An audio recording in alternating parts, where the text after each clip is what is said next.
Hello and welcome to the annual Only Lovers Awards 2021.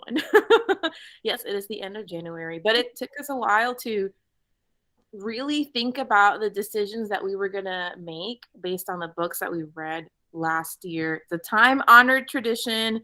I don't know, sometimes it's just good to look back and look at the things that we loved and the things that we didn't love so much.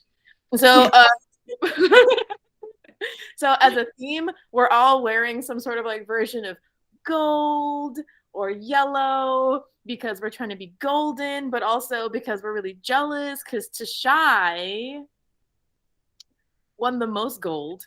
Wait, is that why we did it? I thought it was because our pictures on the Instagram were all golden and you all just wanted to match the Honestly, I don't know how we Like it's awards, so gold. exactly like the color of the Oscar man. You know what I mean? Or the color. Yeah. No, that makes sense. I just literally thought you were like, oh, the same aesthetic as like because we posted those like this is our favorite for the year. Oh And yeah. those were golden. Let's Ni puta pretend idea. that's what it was. Let's pretend that's what it was. Ni puta idea. Yeah, I was literally like, oh, Trisha, I said gold. Let's go for gold. And I don't know. I just figured, I don't know. I just ran with it. I was like, oh, okay, we're all golden. There's three of us. I mean, and including my sister, four. So, like, it's a good, like, golden girls ratio. You know, like, I was just going for it. I know. RIP Betty White. Um, and yeah, so, but yeah, what we refer to as getting gold is like to be the first one to finish the book, and Tashai unequivocally finished so many book club picks first last year. So yeah, you get the gold for that. Yeah, And but I already finished first for 2022. So I finished the book too. what? yeah, but no, but I finished it like a week ago. I finished it until Okay, yeah, then I beat you for sure. no, you beat me. Dang, I was gonna say if realize you it. I need to at least win one. Just one. So yeah, let's talk about what we read. We read 12 books last year. We didn't do our the Mother's Day special because I don't know, it was a chaotic year, and I don't know, we don't have to do it every year, but we just read the 12. So each one of us picked a book. We made through all of them. We didn't skip anything, and so in order of reading, it was Famine, Horsemen of the Apocalypse series, number 3. Cinnamon and Gunpowder, Take the Lead, If I Don't Have You, Aurora's Angel, Queen Move, How to Find a Princess, Pride and Prejudice and Other Flavors, Honey Girl, Rise to the Sun, The Book of Two Ways, and There's Something About Sweetie. Those are all the books that we read together. We have a couple of categories that we're just going to read off.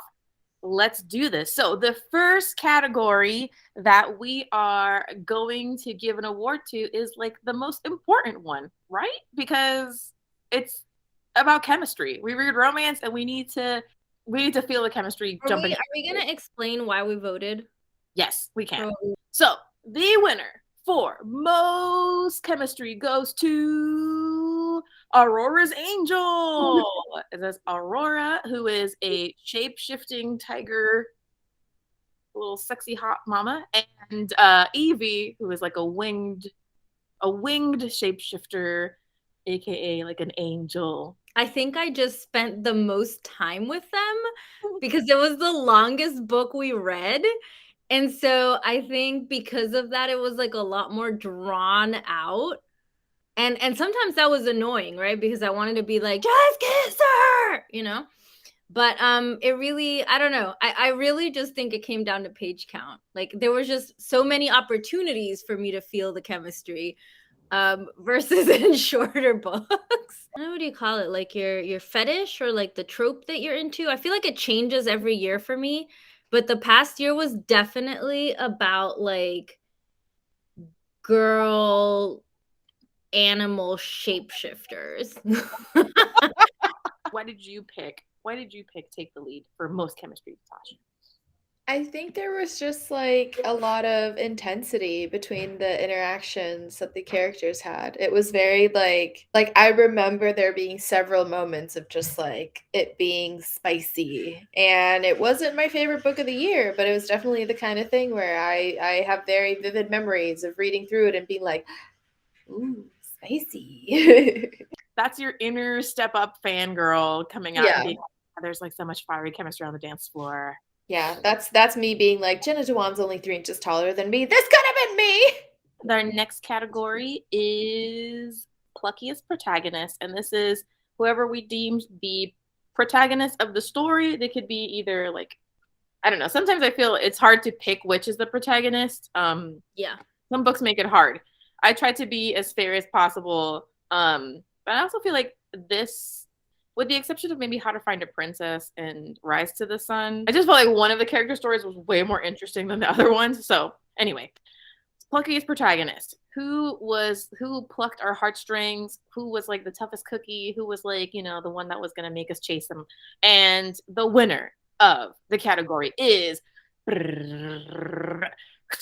Aurora's Angel once again. She was so not plucky. She was like, Okay, back up. What do you define as plucky? What is plucky to you?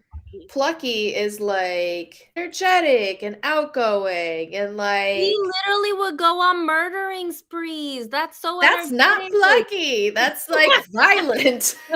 Violent. You're right. She did carry Evie for a long time. But again, I would say Evie's pluckier than Aurora. You know what? If I had put Evie on there, that would have made more sense. Maybe Evie was so annoying. But she's pluckier than Aurora. I'll allow Aurora to be the winner. Okay. I'll allow it. Who did you pick? You picked Sweetie. Yeah, because she's like, I'm gonna Sweetie is pretty project. She would have been. I'm gonna do what I want to do. Again, I was tied between the two. Yes, you're not wrong, Sweetie. And I'm not gonna lie. Yeah, I think the tiger fur is what swayed it over to one side. I'm weak. Aurora just using her sexual prowess to just sweep 2 out of 2 thus far. That's it. Okay. The next category is loveliest love interest. So we have our plucky protagonist and then their lovely love interest. Wait, Tashai, what the fuck, you guys? You hadn't gotten into this document yet? No. I went into it. You're it's not like this the whole way through. You and Chris vote together in quite a few as well. It just happens that these have all been de corrido. Yeah. Mm-hmm. A likely story. I'm sorry. It's fine. Pa los gustos los colores. The winner of loveliest love interest, despite Tashai's snarky olives, is Besnaria from How to Find a Princess by Alyssa Cole. Awkward but cool and tough security guard, and the fact that Andrea wore the security vest and sunglasses and cap for that hangout. It was a combination of those things where I was like, oh yeah, she seemed like a lovely love interest. I picked her because, and I remember we talked about this in the hangout, because I liked that there was no like super dramatic miscommunication, kind of like a climaxy like argument scenario, which you see so much in like rom-coms. Like she was just chill and they like talked about things and she was like very straightforward and like, are we like pretend wives? Are we real wives? Like, are we sleeping in the bed? Are we not? I like that about her. So I thought that made her a lovely love interest. I remember thinking Besnaria was really annoying, so I did not vote for her. And I voted for DJ Kane because even though he's not great, he's not amazing. He's a chef. So I'd be like, oh yeah, okay, cool. He's a chef with a 6-pack. Yeah, I vote for tigers. You vote for DJs. I am for chefs that are DJ. Wait, was he a real DJ? Called DJ. His name was not a DJ. He was just called DJ. Darcy. And that was the whole problem. That was the problem. Yeah, it was Darcy. It was like that's who it was. Okay, Prejudice. I will say I didn't think about it that way, but I do tend to always vote Darcy. This is true. I have the other OLL awards to show. I have the receipts. The next category is hottest sex scenes. Or sorry, the best trope work. Coincidencia que Amanda broke the tie in Chris's favor. No, because she didn't read all of the books. So I said, okay, picture this. You're with your hot supernatural boyfriend. Like I played up all of the sex scenes. I was like, your hot supernatural boyfriend who has plant powers. He lays you down on the ground and with his okay, no. But what I want to know is how you described Pride and Prejudice and Other Flavors, because you couldn't even remember that sex scene. That was one of the question mark sex scenes. I may have been more succinct with that one. I may have just been like, like they have sex in the apartment, yeah. Mm-hmm. Anyway, the winner of hottest sex scenes or trope work is, surprising no one, Aurora's Angel. The temple sex scene where they finally make it to the temple, the hidden temple where Aurora lives in, and they finally bang after 300 pages. They finally, Evie does that thing where she covers Aurora in her little wings, and it just smells like her, and the pheromones are going, and so then the opposites, cringiest sex scenes or trope work. So once again, we did not coincide, but this is the first time this book gets an award. And so for the cringiest sex scene, the winner is If I Don't Have You, phone sex. Yikes. Okay. You're just not into phone sex in general. I will always vote phone sex and shower sex. Yeah, I voted for the trampoline sex scene because that seemed just stupid.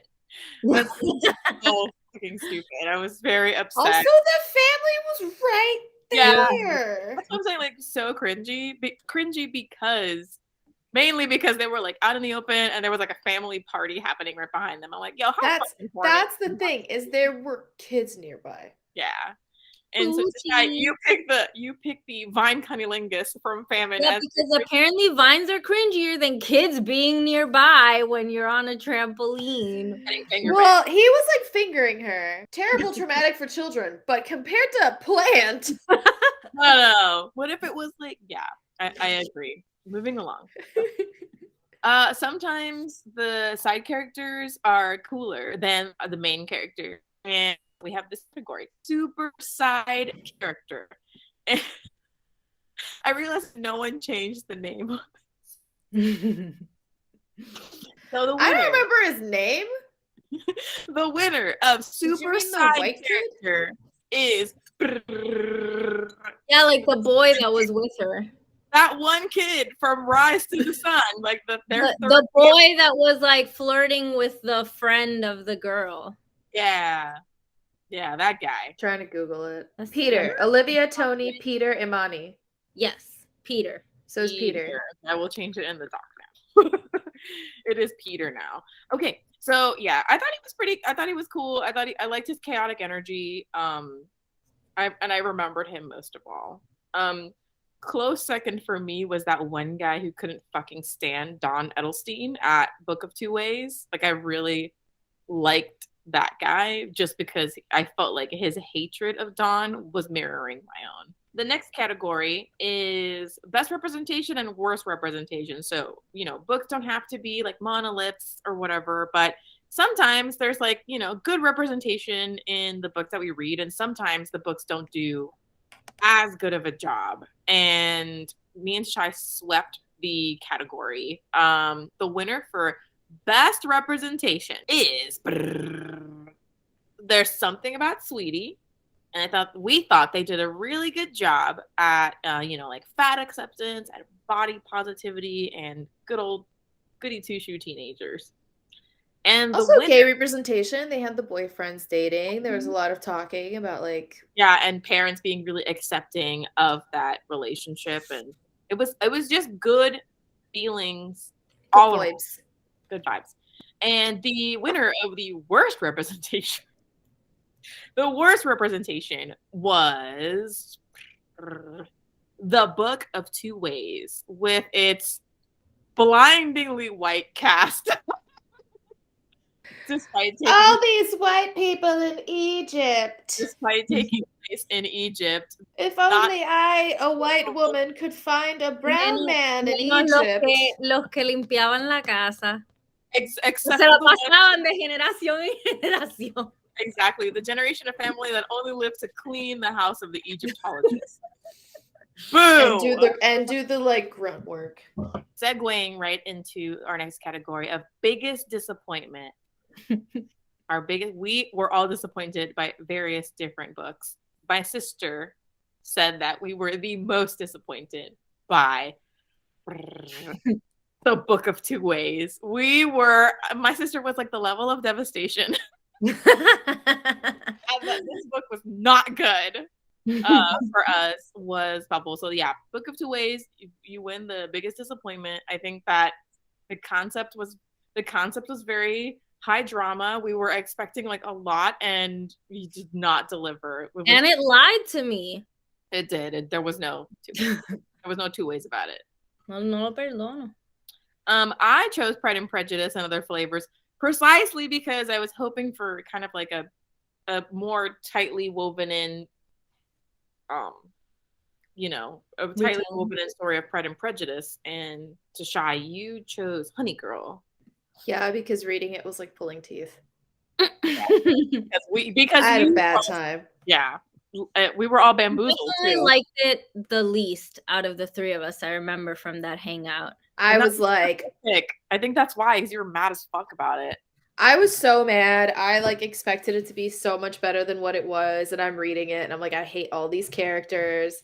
I don't like anything that's going on. Like I'm not gonna say Book of Two Ways was great.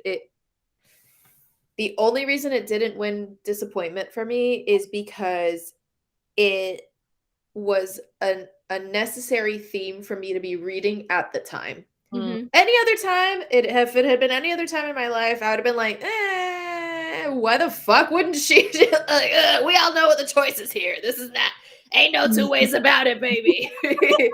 There's only one road we walk down in this house, and it's covered in sand. I love you. Switching right around to best overall. It was the best book that we read together. And the winner of this category is Take the Lead. And that was me. Andrea voted for Take the Lead. It was just fun. It was a fun. Yeah, that's literally what it was. It was a fun read. I enjoyed myself the whole time. Yeah. The next category is Best Hangout. So it's the hangout that we felt like we had the most fun in. Princess. And Tashai, you picked that one. I want to does it again. I just remember us like having a good time and talking about like boat sex and. Yeah, you were not into that scene. Oh my god, boats made me so nauseous. Where she's like up on that chair, on the thing, on the lifeboat thing. Boats just make me nauseated. It has nothing to do with them.